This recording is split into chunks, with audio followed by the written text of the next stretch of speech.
అష్టాదశ పురాణములు గరుడ పురాణం ఆచారకాండ 29 వాస్తు మండల పూజా విధి.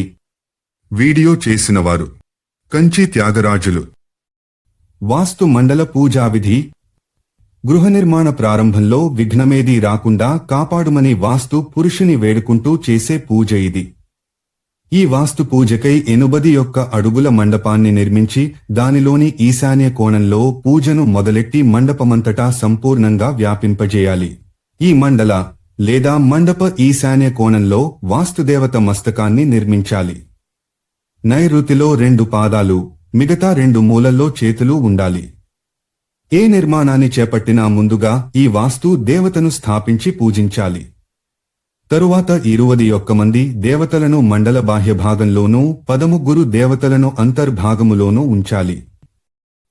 బాహ్య దేవతలు వీరు: ఈశ, సిఖి, పర్జన్య, జయంత, కులిసాయుధ, సూర్య, సత్య, భృగు, ఆకాశ, వాయు, పూష, వితత, గ్రహక్షేత్ర, యమ, గంధర్వ, భృగురాజ, మృగ, పితృగణ, దౌవారిక, సుగ్రీవ, పుష్పదంత, గణాధిప, అసుర, శేష, పాప, రోగ, అహిముఖ, భల్లాట, సోమ, సర్ప, దితి, అదితి వీరిని పూజించిన తరువాత ఈశాన్యంలో జలాన్ని, ఆగ్నేయంలో సావిత్రిని, నైరుత్యంలో జేని, వాయవ్యంలో రుద్రదేవుని పూజించాలి. తరువాత 9 అడుగుల జాగాలో బ్రహ్మని ఆయనకు 8 వైపులా తూర్పున మొదలెట్టి అర్యమ, సవిత, వివస్వాన్, విబుధాధిప, మిత్ర, రాజేక్ష్మ, పృథ్వీధర, అపవత్స అనే దేవతలను మండలం లోపల స్థాపించి పూజించాలి. లోపలి భాగంలో పూజించవలసిన దేవతలు వీరందరినీ రేఖలను జాగ్రత్తగా గీసి వాటి బిందువులపై పూజించాలి. ఈశాన్యం నుండి నైరుత్యం దాకా సూత్రం ద్వారా గీయబడిన రేఖను వంశ అంటారు. అలాగే అగ్నేయం నుండి వాయవ్యానికున్న రేఖను దుర్ధర అంటారు. వంశరేఖపై ఈశాన్య కోణంలో అదితిని, దుర్ధరయోగ బిందువుపై హిమవంతుని, నైరుత్య కోణాంతిమ బిందువుపై జయంతుని పూజించాలి. తరువాత గరుడ పురాణము దుర్ధర రేఖ మొదట్లో అగ్నికోణంపై నాయిక నీ చివరల్లో కాళికాదేవిని పూజించాలి. తరువాత ఇంద్రాది దిక్పాలకులను పూజించి ఇతర దేవతలందరినీ మరల పూజించిన పిమ్మటనే భవన నిర్మాణ కార్యాన్ని ప్రారంభించాలి. భవనానికెదురు భాగంలో దేవాలయం, ఆగ్నేయంలో పాకశాల, తూర్పులో యజ్ఞ మండపం, ఈశాన్యంలో సుగంధ ద్రవ్యాలను, పూలను దాచుకునే చోటు, ఉత్తరంలో భాండాగారం, వాయవ్యంలో గోశాల, పశ్చిమం వైపు కిటికీలు, జలాశయం, నైరుత్య కోణంలో సమిధ, కుశ, ఇంధన, అస్త్ర శస్త్రాదులకు చోటు, దక్షిణం వైపు సుందరమైన శయ్య, ఆసనం, పాదుకలు, జల, అగ్ని, దీపములు, భృత్యులు, అతిథి గృహం ఉండాలి. ఇంటి మధ్యలో అంటే నడివాకిట్లో గల ఖాళీ జాగా నిత్యం నీటితో చెమ్మగా ఉండాలి. అందులో నొకన్నుయి, అరటి చెట్టు, 5 రకాలు పూల చెట్లు ఉండాలి. భవన బాహ్య భాగంలో 4 వైపులా 5 హస్తాల పెట్టగోడలను కట్టి వీలైనంత ఎక్కువ స్థలంలో ఉపవనాల మధ్య విష్ణు మందిరాన్ని నిర్మించాలి. ఈ మందిర నిర్మాణ ప్రారంభంలో 64 అడుగుల వాస్తు మండలాన్ని నిర్మింపజేసి అందులో వాస్తు దేవతను విద్యుక్తంగా పూజించాలి. అందులో మధ్య భాగంలో 4 అడుగుల మేర బ్రహ్మను, ఆయన సమీపంలో 2 అడుగుల జాగాలో ప్రత్యేకంగా అర్యమాది 8 దేవులను పూజించాలి. తరువాత కర్ణ భాగంపై కార్తికేయాదులకు పూజను గావించి 2 వైపులా పార్శ్వ బిందువులపై 2 అడుగుల దూరంలో అన్య పార్శ్వ దేవతలను అర్చించాలి. తరువాత వాస్తుమండల ఈశానాది కోణాలలో క్రమంగా చరకి, విదారి, పూతన, పాపరాక్షసి అను పేళ్లుగల దేవశక్తులను పూజించాలి. పిమ్మట వెలుపలి భాగంలో హైతుకాది దేవతలను పూజించాలి.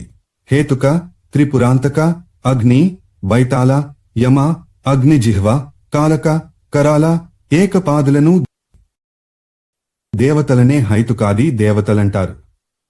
ఆపై ఈశాన కోణంలో భీమరూప, పాతాళం వైపు ప్రేతనాయక, ఆకాశం వైపు గంధమాలి, ఆపై క్షేత్రపాల దేవతలకు పూజ చేయాలి. పొడవును వెడల్పు చేత భాగిస్తే వచ్చే సంఖ్యని వాస్తురాశి అంటారు. 8 చేత వాస్తురాశిని భాగిస్తే వచ్చేది ఆయ.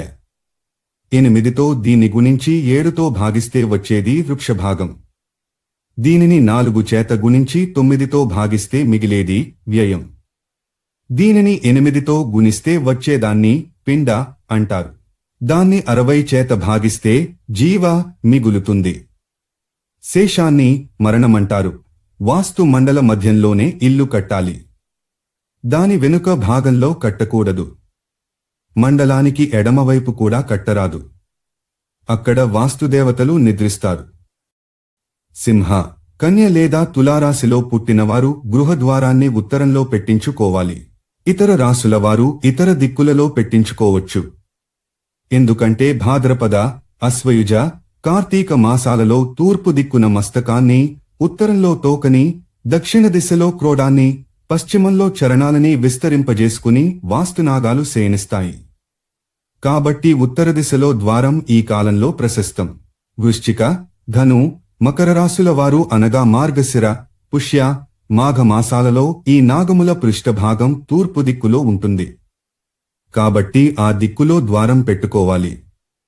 కుంభ, మీన, మేష రాశుల్లో అనగా ఫాల్గుణ, చైత్ర, వైశాఖ మాసాల్లో వాస్తు నాగములు మస్తకం పశ్చిమంలోనూ, పృష్ఠం దక్షిణంలోనూ, చరణాలు ఉత్తర పూర్వాలలోనూ ఉంటాయి. కాబట్టి ఆయా రాశులలో జన్మించిన వారు దక్షిణ దిశలో ద్వారాన్ని పెట్టుకోవాలి.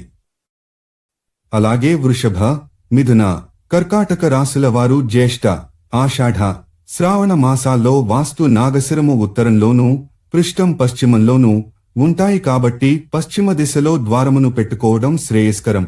భవనం పూర్తయినాక ఏ దిక్కున ఏ చెట్టు ఉండాలో కూడా వాస్తు శాస్త్రం నిర్దేశించింది.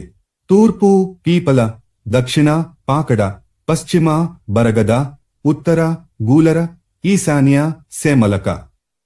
ఈ వృక్షాలు శుభప్రదాలని శాస్త్రం చెప్పింది. అధ్యాయం 46. అష్టాదశ పురాణములు, గరుడ పురాణం, ఆచారకాండ. 29. వాస్తు మండల పూజా విధి. వీడియో చేసినవారు కంచి త్యాగరాజులు.